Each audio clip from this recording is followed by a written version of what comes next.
A seguir, você irá acompanhar a minha conversa com Otávio Zanchetti, especialista e mentor em tráfego pago e marketing digital.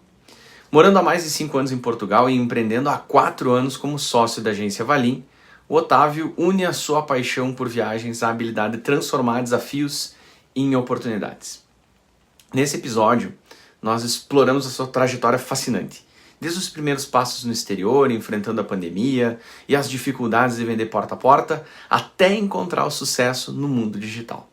Nós conversamos sobre as sutilezas culturais entre o Brasil e Portugal, estratégias eficientes em tráfego pago e como a adaptação e a personalização são fundamentais num ambiente tão dinâmico quanto o marketing digital. Agora, meus amigos e minhas amigas, com vocês, Otávio Zanchetti.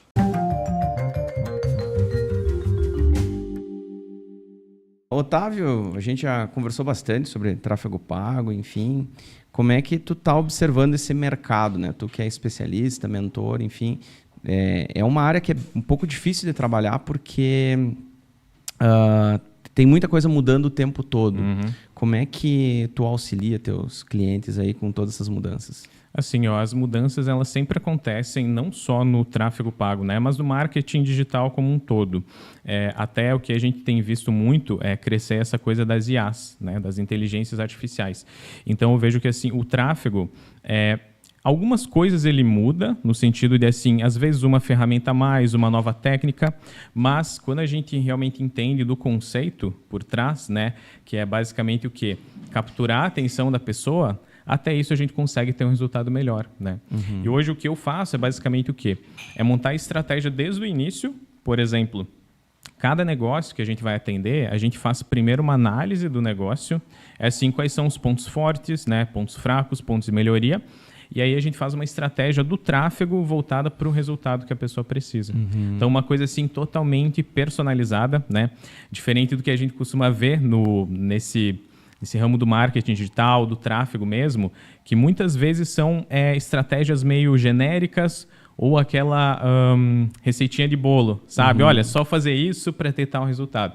E eu acredito muito mais que a gente precisa fazer algo personalizado e voltado para cada negócio, porque cada negócio é diferente. Maravilha, legal, Otávio. E como é que é trabalhar em duas línguas, né? O português brasileiro e o português de Portugal, que são muito semelhantes, mas ao mesmo tempo trazem seus desafios também, especialmente quando a gente fala de marketing digital, tráfego pago, tem toda aquela questão do copywriting, storytelling, enfim, como é que fica isso? Como é que fica esse desafio? Assim, eu vou te dizer que hoje, né, eu já estou trabalhando com isso, com marketing digital mesmo, há 5 anos e empreendendo nessa área há 4. Né? E sempre eu estive meio que dividido entre Brasil e Portugal. Né? Apesar de que hoje eu moro lá, eu sempre atendi clientes do Brasil desde o início. Então eu vejo que assim, ao mesmo tempo que é um idioma, né, é o mesmo idioma, é português, mas acaba mudando algumas expressões, até mesmo na parte do copy, né, na parte do texto persuasivo, tem coisas que funcionam muito bem aqui, então coisas que a gente precisa adaptar lá. Só que o que é interessante, tá? É que hoje o mercado brasileiro digital ele é muito grande. Então, assim, o mercado brasileiro ele acaba se inspirando no americano. E, nesse momento, o mercado português acaba se inspirando no brasileiro. Olha só. Então, isso que é bacana. A gente acaba tendo até, eu digo, é um ponto positivo, né? O fato de eu ser brasileiro e trabalhar com isso lá, porque tem muita coisa que surge aqui no Brasil e depois a gente consegue implementar lá. Né? Claro que a gente sempre vai ter essa coisa do fator cultura, né? Que a gente adapta para isso. Mas hoje eu posso dizer que está tranquilo, né? Essa parte foi mais no início que tinha mais dificuldades, né? E essa questão da diferença cultural, né? Porque a gente sempre ouve falar, né? Enfim, das diferenças de cultura mesmo do brasileiro e do português. E quando tu me fala, né? Que que Portugal acaba se inspirando no Brasil e o Brasil se inspira dos Estados Unidos, é quase como se tivesse um telefone sem fio, assim, pelo menos na minha interpretação. Como é que se apara essas arestas? Como é que funciona? Assim, eu vejo que, na verdade, lá, o que acontece? Tem muitas coisas que acabam sendo implementadas lá por conta meio que da influência do Brasil, até mesmo de brasileiros que moram lá. Eu vou te dar um exemplo disso, que é do WhatsApp. tá? Quando eu cheguei em Portugal, foi final de 2019, o WhatsApp aqui no Brasil já era uma coisa que todo mundo usava, né? Só que lá ainda não era uma coisa muito comum, né? Então, eles ainda utilizavam mensagem de texto, utilizavam bastante o Messenger, né, do Facebook. Só que agora já se tornou uma coisa habitual. Então, isso que é um ponto assim que eu acho até interessante, pelo fato de vários brasileiros terem ido morar lá, a gente acabou também impactando um pouco, né, a cultura. Porque, querendo ou não, o que acontece? Hoje, na internet, a pessoa vai sempre pelo mais rápido e mais prático. Tá? A gente costuma dizer, né, que se a pessoa tiver que pensar muito, o que a pessoa faz? Não faz nada. Né? Então, até mesmo, por exemplo, o WhatsApp é uma coisa que tornou lá a comunicação mais fácil, né? Tornou mais ágil, mais dinâmica, e eles também acabaram aderindo a isso. Né? Então, uma coisa assim bem positiva. E um outro ponto que eu acho legal é que o que acontece? Tem muitas estratégias aqui no Brasil que são, de certo modo, mais agressivas na parte da venda. E já lá, por exemplo, hoje isso já está melhorando bastante, mas a cultura lá não era de uma venda tão agressiva, entende? Então isso é uma coisa que a gente também acaba pegando aqui no Brasil e acaba passando para lá, entende? Então hoje eu vejo que assim, cada vez mais o mercado português ele acaba se inspirando no mercado brasileiro, né? E eu te falo que não chega a ser um telefone sem fio, na verdade assim, como se fosse uma adaptação, tá? Vou te dar um exemplo bem simples. Aqui, quando eu faço um anúncio, seja para um produto ou até mesmo algum serviço, a gente tem a possibilidade de colocar um parcelamento, né? Parcele até tantas vezes. Sim. Lá não tem isso, entende? Então já é uma coisa diferente, Sim. né? Então a gente já usa outras coisas para realmente persuadir a pessoa. Né? Sim, sim. E como é que vocês foram para lá? Como é que Cara, é essa história de sair de Erechim para ir para Portugal? Aí é que tá. Essa é uma história que assim, ó, vou tentar resumir ela aqui, mas basicamente assim, antes de eu ir para lá, o que acontece? Eu sou daqui de Erechim, né? Morei quase minha vida toda aqui. E o que acontece? Era final de 2018, eu já tinha trabalhado bastante aqui em Erechim com vendas, então sempre gostei dessa coisa de empreender, vender, e eu tinha 2 sonhos da minha vida. Um era empreender, né, ser meu próprio chefe, ter meu próprio negócio, e o segundo era viajar, morar em outro país, entende? Algo desse tipo assim. E aí, em 2018, o que aconteceu? Eu comecei a trabalhar, caí literalmente de paraquedas no setor de exportação da Pecim, tá? Que faz o Trento, né? Olha só. E aí eu comecei a ter contato com o quê? Com clientes internacionais. Então eu comecei a ver que assim, cara, existe um mundo lá fora, né? Porque como a comunicação que a gente tinha com os clientes era totalmente em inglês, então eu pensei assim, nossa, tem clientes na Europa, Estados Unidos, eu comecei a realmente abrir a minha visão para aquilo, né? E aí, por coincidência, a Natália, né, minha atual esposa, na época era namorada, né? A gente só namorava. Ela começou a pesquisar para fazer mestrado em Portugal. Tá? Ela já trabalhava como advogada aqui, né? Já exercia a profissão, mas ela tinha essa vontade. E aí a gente começou a pesquisar e Portugal era muito mais tranquilo para fazer o mestrado e depois ela atuar como advogada. Né? Isso foi final de 2018, mais ou menos. E aí um dia ela chegou para mim e disse assim, olha, se eu conseguir, né, uma bolsa, enfim, para conseguir estudar lá, tu vai comigo? Eu falei, vou. Tipo assim, não pensei 2 vezes, né? E aí foi aquela coisa, né? A gente começou a se planejar para aquilo e em 2019 a gente foi, tá? A gente realmente foi para lá. Então, assim, eu fui mais para acompanhar a Natália, né? A gente tinha esse plano de ir juntos, mas a ideia inicial era o quê? Era ficar 2 anos lá.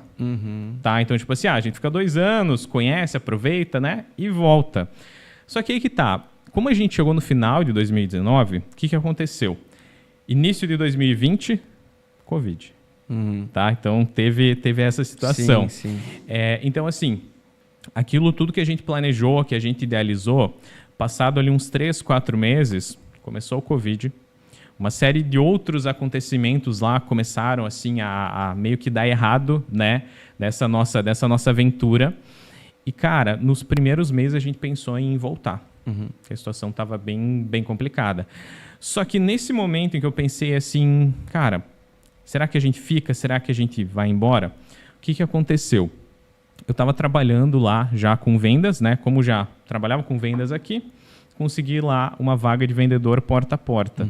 E é literalmente porta a porta, bater na porta da pessoa e tentar vender, né? Eu vendia fibra ótica, então estava muito em alta lá a fibra ótica, a gente vendia alguns planos. E eu até conseguia fazer algumas vendas, né? Como já tinha uma certa experiência nisso. Só que quando chegou o Covid, travou tudo. Então aquilo que assim, ó, que era fácil, ficou muito difícil. A gente fazia venda pelo telefone, mas não era a mesma coisa, né? E aí chegou um momento em que assim, a coisa estava bem difícil financeiramente. Porque esse emprego que eu tinha lá era um emprego para quem é recente tinha chegado, né? Um emprego para imigrante, né? Que a gente costuma falar. Então, eu ganhava muito menos do que se eu trabalhasse, né? Num outro lugar, né? E aí, o que aconteceu? Sem saber o que fazer, eu coloquei na internet assim, ó. Como ganhar dinheiro em casa. foi basicamente isso. E aí, eu comecei a pesquisar, né? Porque quando a gente pesquisa isso, tu vai ver 1 milhão de coisas, tá? Hoje em dia deve ter muito mais opções, né? Se tu colocar na internet. Mas aí eu comecei a ver as opções e tal. E aí eu vi que, olha, tem gente que ganha dinheiro fazendo design, fazendo post, cuidando de redes sociais. Eu pensei, eu posso fazer isso, né? Eu tinha um computador velho na época, mas eu pensei, eu consigo fazer. Beleza. Daí eu comecei a ver algumas coisas. Eu disse assim, amanhã de manhã eu vou acordar bem cedo, antes de trabalhar, e vou começar a fazer isso. Sim. Beleza. No próximo dia eu acordei, abri o meu notebook, apertei no botão para ligar e ele não ligou. E aí eu tentei de novo. Cara, basicamente o meu computador parou de funcionar. Assim, naquele dia, naquele exato dia que eu ia começar a fazer isso, tá? E aí, enfim, eu pensei, meu Deus, eu tenho que fazer alguma coisa, porque realmente a reserva, né, financeira estava acabando. E aí eu pensei, bom, vou fazer no celular. Baixei o Canva. Não tinha dinheiro para comprar curso de Canva, né? Então eu assistia um pouco no YouTube, depois ia lá, praticava. E aí eu ia fazendo isso em paralelo com aquele emprego que eu tinha, né? Como a gente ficava muito no escritório, fazendo ligações e tal, também tinha um tempo que eu conseguia mexer naquilo, né? E eu comecei a mexer nisso, comecei a aprender a fazer design, posts e essa parte de gestão de redes sociais, até que eu consegui um emprego nessa área. Né? Isso era 2020. Sim. Então, imagina, no Covid, o emprego que eu tinha antes de vendedor não tinha estabilidade, não tinha segurança. Sim. E aí eu pensei, não, agora já tenho uma estabilidade maior. E aí eu consegui um emprego numa imobiliária para cuidar de toda a parte digital. Então eu cuidava das redes sociais, Facebook, Instagram, cuidava do site, portais imobiliários. Daí depois eles começaram a também me colocar para ser meio que consultor imobiliário, né, também. Então, assim, eu fui desenvolvendo várias coisas aí. Sim. Só que chegou no momento, Douglas, que eu estava já cansado, porque era um trabalho assim que, por alguns fatores, era bem cansativo, né? A gente sabe que trabalhar para os outros, às vezes, né, nem sempre é como a gente quer. E aí, isso era fevereiro de 2021.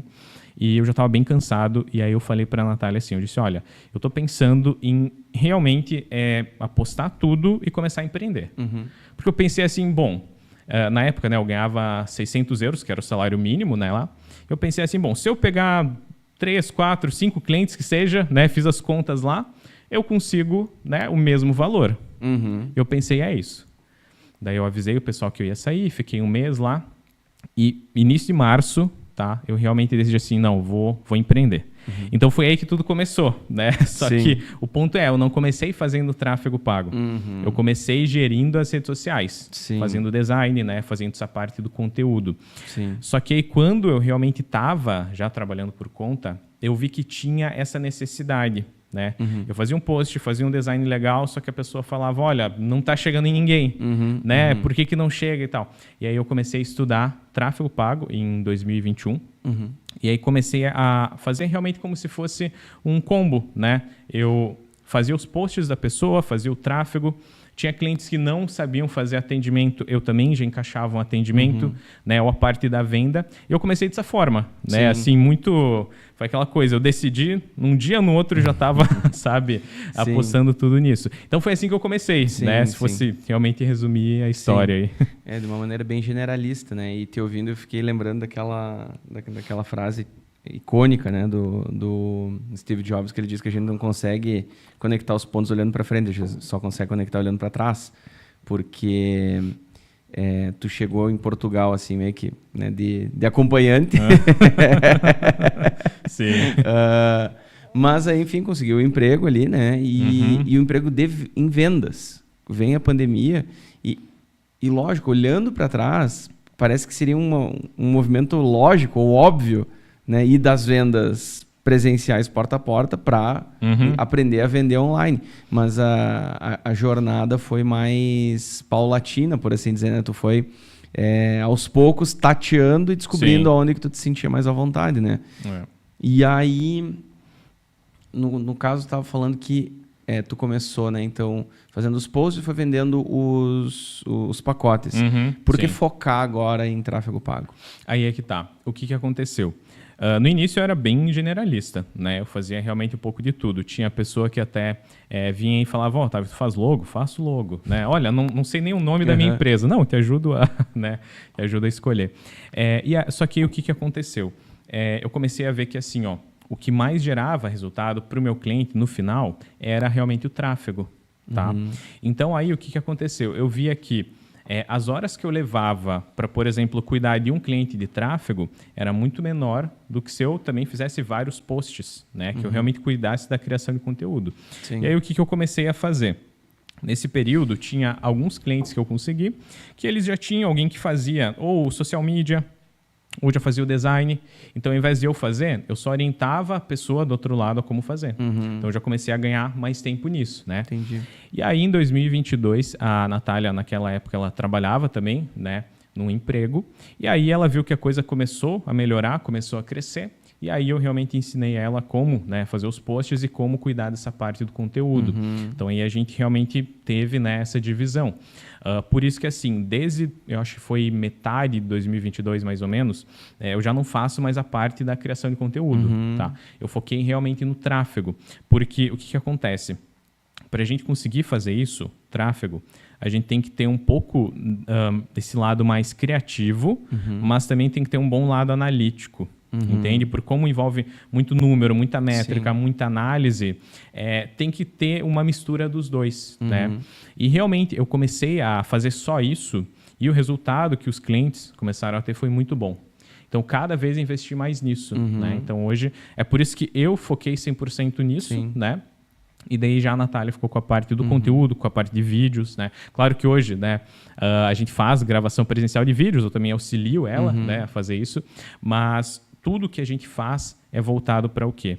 Para, no fim, a gente poder não só ter um conteúdo, né, que vai chamar atenção, que vai ser legal, mas um conteúdo que talvez a gente até use no tráfego, ou que tem uma pegada que, no fim, vai gerar uma venda para a pessoa, entende? Não vai ser só um conteúdo que vai passar ali, as pessoas vão gostar e tá tudo bem, entende? Porque às vezes as pessoas têm essa visão de que o marketing é algo... É que nem tu falou no começo, né? Essa questão da fórmula pronta, do copy e cola. Quando, na verdade, é um processo que é muito mais estratégico, né? É algo que você tem que pensar caso a caso, você tem que pensar... às vezes as pessoas não entendem esse lado de que... não é só você ter uma conta no Canva ou ter um sobrinho ou um amigo que faz o negócio, né? Você tem que entender... qual é o objetivo que tu tem com esse post? Qual é o objetivo que tu quer alcançar? E no tráfego isso fica bem claro, pelo menos assim, né? Eu tenho algum parco conhecimento principalmente do ecossistema ali da Meta, né? Mas de maneira geral, até onde eu entendo, todas as estratégias de tráfego, elas envolvem o que eu quero? Eu quero capturar, digamos assim, eu quero que a minha marca seja conhecida, eu quero daqui a pouco entrar em contato que as pessoas entrem em contato comigo, ou eu quero vender. Né? E aí às vezes as pessoas, não, mas o meu objetivo é vender, tá, mas espera aí, né? Vendas não é bem assim, e aí as coisas começam a se misturar, né? Exato.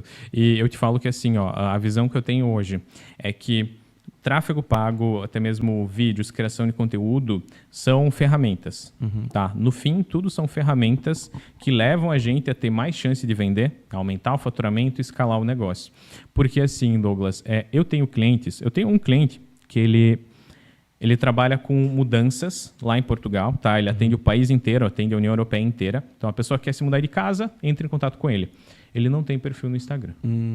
A gente só tem o Google.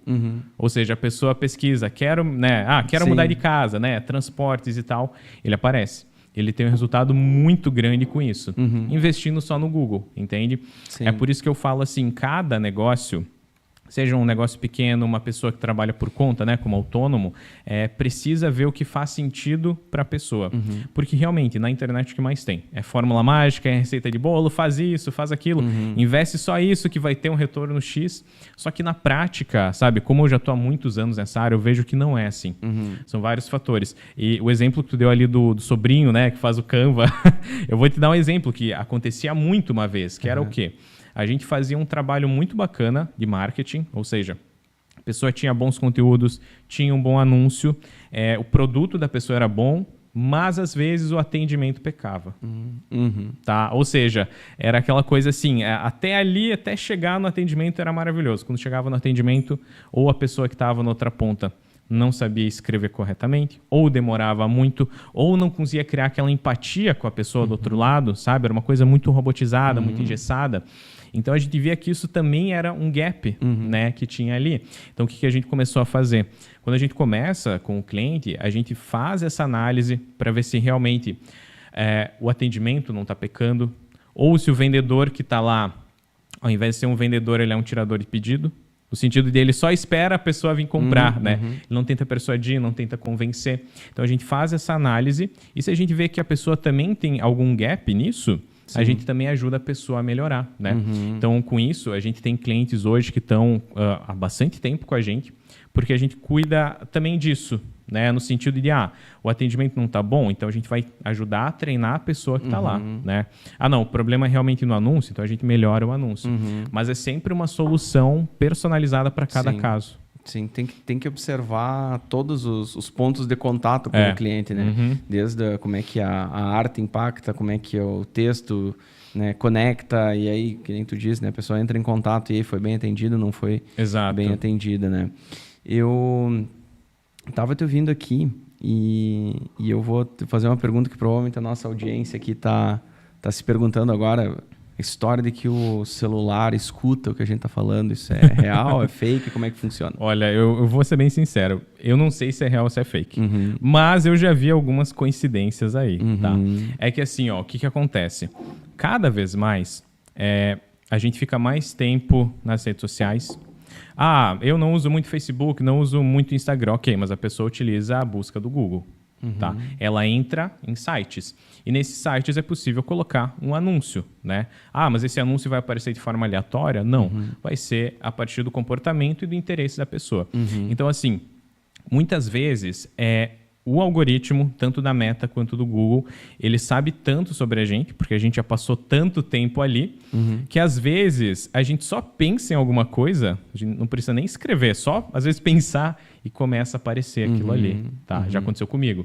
Então assim, se ouvem, se não ouvem, não sei dizer. Mas realmente, o algoritmo das redes sociais e dos mecanismos de pesquisa, né, como o Google, por exemplo, estão muito, muito afiados, a ponto de que eles conhecem nós mais do que nós mesmos. A real é essa. É bem assustador isso, né? De certo modo, De uma certa forma, assim, é como se a gente tivesse a esperança de que eles estivessem ouvindo, para não pensar que a tecnologia está tão avançada a esse ponto, né? Porque o que eles fazem, que eu li, né, alguma coisa assim, é que eles fazem um cruzamento de referência, né? Pessoas que tomam café e, sei lá, jogam beach tênis, provavelmente elas também fazem tal coisa. Então a gente nem pesquisou sobre essa tal coisa, mas como cruzou a referência de alguns interesses, já, não, essa pessoa provavelmente gosta. E tem um outro elemento que eu acho curioso que diz que a gente é bombardeado por tantos anúncios todos os dias, que a gente acaba só prestando atenção nos que realmente fazem sentido. Fazem sentido porque a gente quer, ou faz sentido porque eu conversei com meu amigo e de repente apareceu um negócio, ou porque eu estava pensando tal coisa e apareceu tal anúncio. Então isso nos assusta e a gente acaba lembrando desse anúncio. Quando daqui a pouco, sei lá, em 15 minutos de rede social, tu vê, sei lá, 20 anúncios e tu vai lembrar de um único. Né? E eu te falo que assim, até se tu, depois aqui do podcast, tu pode fazer esse teste, tá? Que é o quê? Abre o teu Instagram e vai fazendo, ele vai rolando o feed, mas conta quantos anúncios aparecem a cada post, tá? Geralmente, a cada 2, 3, 4 posts já tem um anúncio no meio. Sim, sim. As publicações patrocinadas, impulsionadas, enfim, que daí elas se misturam. Eu não vou lembrar agora exatamente a métrica, mas Era alguma coisa entre... Tipo, 40% do conteúdo que se vê em rede social hoje em dia é anúncio, né? Uma coisa assim. Pelo menos no Instagram, se eu não me engano. Né? Porque é justamente isso. Passa 1, 2, 3, é um post patrocinado. É um post que está impulsionado para provavelmente o meu perfil... Ou assim, não é nem impulsionado, é o sugerido, que agora tem também. Agora né? O post também sugerido. tem. Né? Que não necessariamente o usuário impulsionou ou divulgou esse perfil, mas o Instagram já vai lá, olha, acho que talvez esse cara gosta né, desse tipo de conteúdo, vamos ver o que acontece, né? Sim, sim. E mais uma pergunta que eu muitas vezes me faço, acredito que a audiência também possa estar se fazendo. Como é que eu faço para o meu anúncio cair justamente naquela pessoa que estava pensando no que eu vendo? Primeiro, a pessoa tem que ter, não vou dizer um conhecimento avançado nisso, mas um conhecimento básico de como funciona, tá? Porque assim, quando a gente começa a fazer, tem duas formas. A gente pode fazer ou pelo botão impulsionar do Instagram, que é uma forma mais simplificada, ou pelo gerenciador de anúncios da Meta, que é a forma, né, mais profissional, tem mais recursos. Mas assim, Douglas, é tudo uma questão de testar. Eu testo uma coisa, depois eu testo outra, tá? Isso também é até uma coisa meio clichê, né? Que a gente fala, tem que testar. Mas é a realidade. Porque, assim, ao longo dos anos, apesar de que a gente mora em Portugal, a gente atendeu... Outro dia eu estava contando isso, estava fazendo os cálculos lá. A gente atendeu empresas, negócios em mais de 12 estados aqui no Brasil. Nossa. Tá? E teve um período em que a gente atendia algumas franquias. Então, tinha uma franquia, né, de uma empresa, por exemplo, aqui no Rio Grande do Sul, tinha uma em Santa Catarina, outra em São Paulo, e o que a gente fazia? A gente testava, às vezes, isso aqui funcionou aqui no Rio Grande do Sul, vamos testar em Santa Catarina, funcionava. Vamos testar agora em São Paulo, tinha que fazer um ajuste, entende? Sim. Então, assim, é tudo uma questão de testar. Não tem assim, tu faz isso e tu vai ter resultado. Normalmente tem coisas que funcionam melhor do que outras, né? Vou te dar um exemplo quando a pessoa faz um vídeo, né? Se a pessoa começa se apresentando, oi, tudo bem, meu nome é fulano de tal, qual que é a tendência? As pessoas pularem, né? Pularem esse vídeo. Então, tem alguns elementos que a gente utiliza, né? Alguns elementos, assim, de storytelling, de copywriting, para que aquilo funcione melhor, né? Mas é o que eu sempre falo, qualquer pessoa pode começar a fazer isso. Né? Pegar ali um valor pequeno e começar a investir. Porque isso, o que o algoritmo ele faz? Ele vai mostrar para algumas pessoas que realmente tem interesse naquilo, né? Que tem interesse, ou ele vai até sugerir que as pessoas tenham interesse naquilo, entende? Então é muito uma questão de realmente testar. Não tem assim algo 100% exato, entende? Que funcione hoje, né? 2025. Tem um cara que eu sigo nas redes aí, recomendo que o pessoal siga também, imagino que tu também deva conhecer, acho que a gente já falou sobre ele, sobre o Gary Vaynerchuk. Sim. Né? Ele fala muito disso, né? Testar e aprender, testar e aprender, testar e aprender. Porque as redes sociais, elas têm digamos assim, esse elemento facilitador. Afinal, nós estamos aqui num podcast hoje, porque o acesso à tecnologia para disseminar conteúdo está bastante democratizada, está bastante facilitada, né? Mas, ao mesmo tempo, isso gera um excesso de informação para as pessoas, e as pessoas acabam tendo essa dificuldade de filtrar efetivamente aquilo que faz sentido para elas, né? E é por isso que aí entra essas estratégias de como é que eu seguro a atenção de uma pessoa que fica num Reels ou num TikTok por 3 segundos. Eu tenho 3 segundos para fazer com que a pessoa assista 10 segundos, para que daí a pessoa assista 30, para que daí a pessoa assista um Reels de 1 minuto e meio inteiro, né? É um desafio bem grande. Sim. E eu te falo que assim, eu tenho muito contato com conteúdo de americanos. E, na verdade, por que eles são pioneiros nisso? É porque eles não veem esses testes, eles vêm como parte do processo. Eu quero chegar em tal resultado, então eu vou testar esse formato, aquele outro, eles vão fazendo. Então, no fim, o que acontece? É muito fazer, né? O Gary, ele tá na internet há muito tempo. Eu lembro que, assim, tinha até em 2009... Eu assistia já no YouTube algumas pessoas que eram... quando nem era o termo youtuber, né? Nem tinha termo, enfim. Americanos que realmente falavam, né, sobre conteúdo, sobre entretenimento. Então, assim... Eu vejo que hoje o Instagram está muito popularizado, né? Mas não quer dizer que daqui a algum tempo vai ter uma outra rede social, ou até mesmo esse consumo que as pessoas têm hoje, ele também acabe mudando, né? Porque tu lembra que há uns anos atrás era o Facebook. Né? Então todo mundo usava ali o Facebook até para negócio também. Então eu vejo que ao mesmo tempo que existe essa concorrência pela atenção da pessoa, ao mesmo tempo as plataformas também vão mudando, né? Sim. O próprio YouTube era só vídeo na horizontal, agora já tem os shorts também, né? Sim. Então eu acho interessante que parece que de acordo com a forma com que as pessoas o comportamento vai mudando, as redes sociais também vão se adaptando. Sim. E uma coisa que eu noto é que até mesmo o YouTube, parece que tem muita gente saindo do Instagram e indo para o YouTube. Por conta disso, né? A pessoa pode falar 10, 15, 20, 30 minutos, 1 hora, que não tem problema. Sim. Eu particularmente, como usuário, eu sou provavelmente... Se fizesse aquela distribuição assim, da curva de sino, eu provavelmente sou um dos que menos usa, assim, porque eu entro no Instagram, eu vejo 1, 2, 3 stories, alguma coisa ali. Por exemplo, eu não entro na aba Reels do Instagram, que as pessoas entram nos Reels e se perdem. É um caminho sem volta. Né? A minha... É engraçado, né? Eu ia fazer uma brincadeira aqui, mas só para dar um contexto, né? Nessa minha primeira participação aqui no portal ERNews, né? Porque tem pessoas que dizem que a gente... que tem 2 mercados que chamam o seu consumidor de usuário, né? Que é o das drogas e das redes sociais. Pois é. Né? Então, a minha droga, entre aspas, de preferência acaba sendo mais o próprio YouTube, que eu gosto de assistir, enfim, ou até o próprio Twitter. Otávio, a gente está se encaminhando para o final.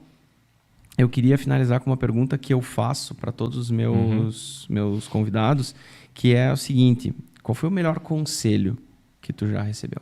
Cara, eu acho que assim, ao longo da vida, a gente recebe muitos conselhos que são bons, dependendo até no momento que a gente está vivendo.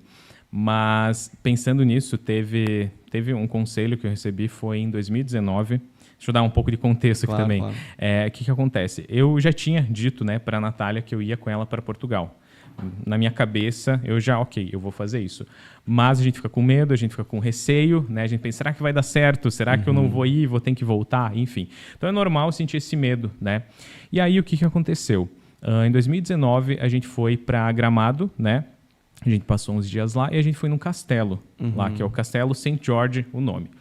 E aí, o que acontece? O dono do castelo, ele começou a contar a história, que ele realmente criou o castelo porque era algo que ele realmente queria, né, fazer. E aí, no final, ele me deu uma lembrança, que eu inclusive encontrei essa lembrança aqui, tá? Que é o seguinte: os sonhos existem para serem realizados. E, cara, quando eu vi isso, eu pensei assim, é o que eu precisava ouvir, né? Naquele momento eu decidi, eu ia para Portugal, ia dar certo, né? Eu ia fazer de tudo para realmente ter sucesso lá. Então, eu acho que foi o melhor conselho, que aquilo que a gente sonha, a gente tem que transformar em realidade, entende? Então, os sonhos existem para serem realizados, para mim, melhor conselho que eu já tive. Legal, maravilha. Obrigado, Otávio, pela tua participação aqui no meu debut aqui no portal ERNews, né, com o podcast Gestão Ilimitada. Agradeço pela tua participação. Acho que muito sábio conselho. Espero que a nossa audiência também possa se beneficiar dele. Muito obrigado. Se o pessoal quiser achar nas redes sociais, quais são teus usuários? No Instagram é @otavio.zanquete e o perfil da agência é Valin_agência. Maravilha. Muito obrigado. E até uma próxima oportunidade. Obrigado, valeu, pessoal. Tem uma perguntinha aqui, meu querido. Desculpa, eu achei que tinha mais um minuto. Não, uma perguntinha. Então tem uma pergunta, então olha só. Então primeiramente, então, quero desejar parabéns, meu amigo Douglas, né? Obrigado. Seu primeiro programa. Seja muito bem-vindo aqui às plataformas do portal ERNews, né? Maravilha. Nós temos uma perguntinha aqui no nosso YouTube. É uma tecnologia muito direcionada. Podemos nos perguntar até onde somos donos da nossa vontade ou somos persuadidos pelos anúncios? Vou deixar responder essa última pergunta. Olha, eu acho que é até um pouco dos dois, porque assim, eu já recebi anúncios em que eu não tinha interesse naquele produto, naquele serviço, mas de alguma forma chegou até mim, né? Então eu acabei comprando. Então eu acho que isso faz sentido, sim. É algo que a gente tem o nosso interesse, mas também a gente consegue meio que ser induzido a isso, porque uma coisa que a gente fala é que anúncio é repetição. Então, se eu vejo o mesmo anúncio 1, 2, 3, 10 vezes, por mais que eu não queira comprar aquilo, eu posso acabar sendo induzido mesmo. Sim, despertar o desejo, né? Exato. Afinal, né, como dizia lá o Henry Ford, se a gente perguntasse para as pessoas antes de inventar o carro o que elas queriam, elas diriam que queriam cavalos mais rápidos. Então, né, os anúncios, acredito que muitas vezes acabam servindo esse papel também de mostrar para a pessoa que daqui a pouco tem alguma coisa que ela nem sabia que ela queria, mas ela quer. Exato. Isto. Então, agora sim, muito obrigado pela tua participação, Otávio. Eu que agradeço. Né? Brigadão e numa próxima oportunidade, talvez quando vocês voltarem aqui para Erechim, podemos gravar novamente. Com certeza. Tá bom? Valeu. Obrigado. Obrigado por terem acompanhado minha conversa com o Otávio Zanquetti aqui no podcast Gestão Ilimitada.